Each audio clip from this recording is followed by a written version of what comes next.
वृद्धा पेंशन और विधवा पेंशन का महिमा मंडन कर रहे थे और वो राशि जो गिना रहे थे 1449 करोड़। अगर एक बार में इस राशि को सुनेंगे तो बड़ा बृहद लगेगा कि 1449 करोड़ 26 लाख बहुत बड़ी राशि है, लेकिन फिर ये कह रहे हैं कि 12 लाख लोगों को पेंशन दिया जाएगा। तो मान के चलिए उस राशि को अगर हम 12 लाख से डिवाइड करते हैं तो रिजल्ट आता है माफ कीजिएगा 1,44,926।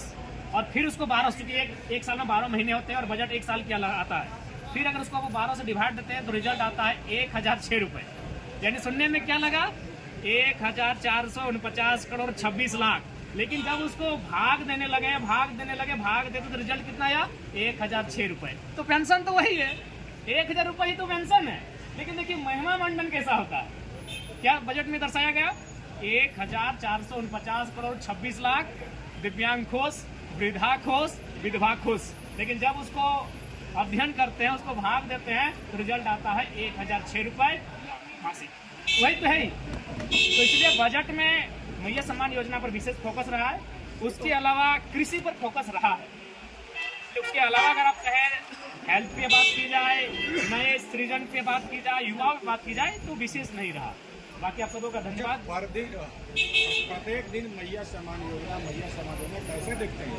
देखिए हमें लगता है ये राज्य को विशेष दिन ये योजना टिक नहीं पाई, क्योंकि इसी बार क्या बजट में देखिए और पिछले बजट में जाके देखिए मैया सम्मान की योजना की राशि को जिस विभाग के माध्यम से सुपुर्द किया जाएगा बहुत ज़्यादा उछाल आया है परसेंटेज में।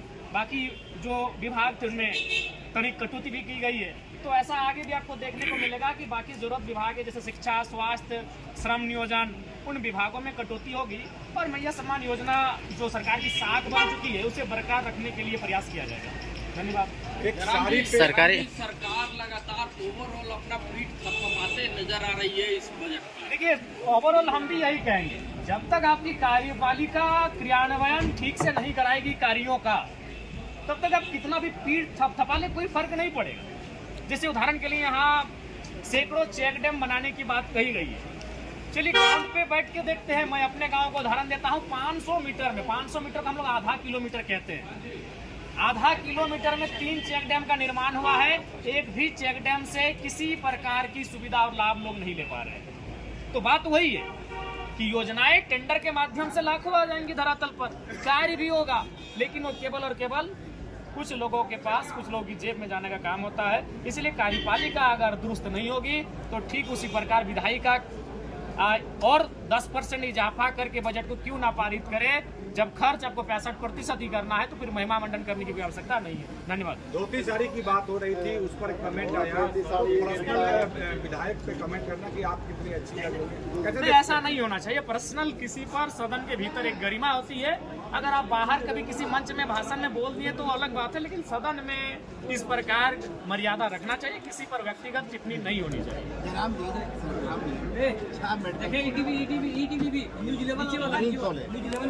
और टेक्निकल देखिए उसके लिए आपको ग्राउंड में सर्वे कीजिए। मैं जिस विधानसभा से आता हूँ वहाँ बहुत सारे कॉलेज, बहुत सारे स्वास्थ्य केंद्र बने हैं, लेकिन स्वास्थ्य केंद्र में डॉक्टर नहीं है और स्कूलों कॉलेजों में शिक्षक नहीं है। केवल वो टेंडर का काम आता है। जो विधायक हैं, मंत्री हैं, जो उनके करीबी हैं, उनको टेंडर सुपुर्द किया जाता है। इसलिए मैंने कहा कार्यपालिका दुरुस्त होगी तभी इस बजट का लाभ होगा, और नहीं तो फिर ये बजट उसी प्रकार से योजनाएं धरातल पर जाएंगी, काम होगा, फाइलें बनेंगी और फिर चलते चलते एक मात्र पुलिस कर्मियों के लिए वहाँ पे खड़े हैं।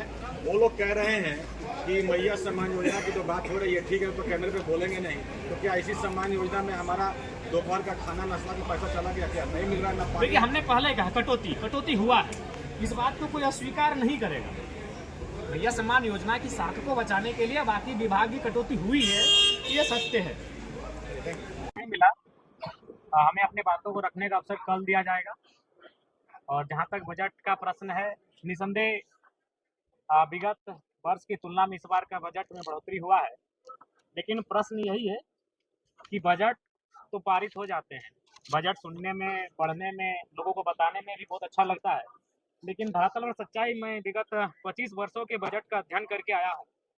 इस बार का व्यय चूंकि अभी तक प्राप्त नहीं हुआ है, 2023-24 में कुल योग था 1,41,498 करोड़। इसमें खर्च किया गया था 1,07,920 करोड़।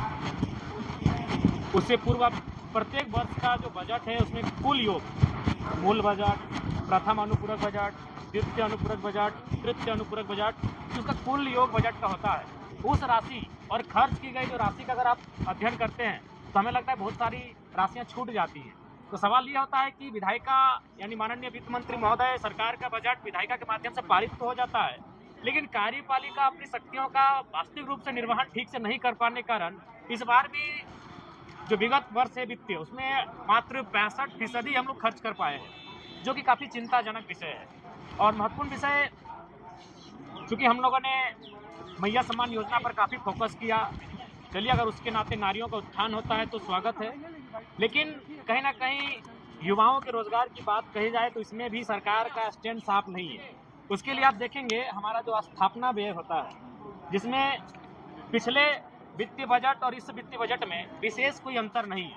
इसका मतलब सरकार रोजगार को लेकर, युवाओं के भविष्य को लेकर विशेष चिंतित नहीं है। दूसरी बात, आज अगर राज्य में सबसे ज़्यादा चर्चा सदन में किसी विषय पर हुआ तो स्वास्थ्य को लेकर हुआ।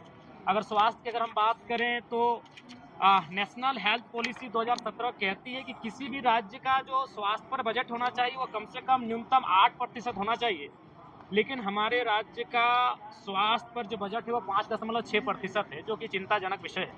मैं आपके माध्यम से लोकतंत्र के चौथे स्तंभ के माध्यम से सर्वप्रथम माननीय स्वास्थ्य मंत्री को ये संदेश दूंगा कि वो सबसे पहले प्रयास ये करें कि रिम्स के तर्ज पर, क्योंकि आज के दौर में रिम्स का वजन काफ़ी ज़्यादा हो चुका है, रिम्स के तर्ज पर कम से कम प्रत्येक प्रमंडल में एक अस्पताल का निर्माण हो। ये मैं स्वास्थ्य मंत्री को आपके माध्यम से संदेश देना चाहूँगा। और बिल्कुल स्वास्थ्य के बजट में कहीं ना कहीं कटौती है, जो कि नेशनल हेल्थ पॉलिसी 2017 भी कहती है कम से कम न्यूनतम 8% होना चाहिए, जो कि हमारी सरकार उस दिशा में फॉलो नहीं कर रही है। उसके धन्यवाद। हमें मिला, हमें अपने बातों को रखने का अवसर कल दिया जाएगा। और जहां तक बजट का प्रश्न है, निसंदेह विगत वर्ष की तुलना में इस बार का बजट में बढ़ोतरी हुआ है, लेकिन प्रश्न यही है कि बजट तो पारित हो जाते हैं, बजट सुनने में, पढ़ने में, लोगों को बताने में भी बहुत अच्छा लगता है, लेकिन धरातल और सच्चाई में विगत 25 वर्षों के बजट का अध्ययन करके आया हूँ। इस बार का व्यय चूँकि अभी तक प्राप्त नहीं हुआ है, 2023-24 में कुल योग था 1,41,498 करोड़। इसमें खर्च किया गया था 1,07,920 करोड़। उससे पूर्व प्रत्येक वर्ष का जो बजट है उसमें कुल योग, मूल बजट, प्रथम अनुपूरक बजट, द्वितीय अनुपूरक बजट, तृतीय अनुपूरक बजट, उसका कुल योग बजट का होता है। उस राशि और खर्च की गई जो राशि का अगर आप अध्ययन करते हैं तो हमें लगता है बहुत सारी राशियां छूट जाती हैं। तो सवाल यह होता है कि विधायिका यानी माननीय वित्त मंत्री महोदय, सरकार का बजट विधायिका के माध्यम से पारित तो हो जाता है, लेकिन कार्यपालिका अपनी शक्तियों का वास्तविक रूप से निर्वहन ठीक से नहीं कर पाने के कारण इस बार भी जो विगत वर्ष है वित्तीय, उसमें मात्र 65% हम लोग खर्च कर पाए हैं, जो कि काफ़ी चिंताजनक विषय है। और महत्वपूर्ण विषय, चूँकि हम लोगों ने मैया सम्मान योजना पर काफ़ी फोकस किया, चलिए अगर उसके नाते नारियों का उत्थान होता है तो स्वागत है, लेकिन कहीं ना कहीं युवाओं के रोजगार की बात कही जाए तो इसमें भी सरकार का स्टैंड साफ नहीं है। उसके लिए आप देखेंगे हमारा जो स्थापना व्यय होता है, जिसमें पिछले वित्तीय बजट और इस वित्तीय बजट में विशेष कोई अंतर नहीं है। इसका मतलब सरकार रोजगार को लेकर, युवाओं के भविष्य को लेकर विशेष चिंतित नहीं है। दूसरी बात, आज अगर राज्य में सबसे ज़्यादा चर्चा सदन में किसी विषय पर हुआ तो स्वास्थ्य को लेकर हुआ। अगर स्वास्थ्य की अगर हम बात करें तो नेशनल हेल्थ पॉलिसी 2017 कहती है कि किसी भी राज्य का जो स्वास्थ्य पर बजट होना चाहिए वो कम से कम न्यूनतम 8% होना चाहिए, लेकिन हमारे राज्य का स्वास्थ्य पर जो बजट है वो 5.6% है, जो कि चिंताजनक विषय है। मैं आपके माध्यम से लोकतंत्र के चौथे स्तंभ के माध्यम से सर्वप्रथम माननीय स्वास्थ्य मंत्री को ये संदेश दूंगा कि वो सबसे पहले प्रयास ये करें कि रिम्स के तर्ज पर, क्योंकि आज के दौर में रिम्स का वजन काफ़ी ज़्यादा हो चुका है, रिम्स के तर्ज पर कम से कम प्रत्येक प्रमंडल में एक एक अस्पताल का निर्माण हो, ये मैं स्वास्थ्य मंत्री विभाग के माध्यम से संदेश देना चाहूँगा।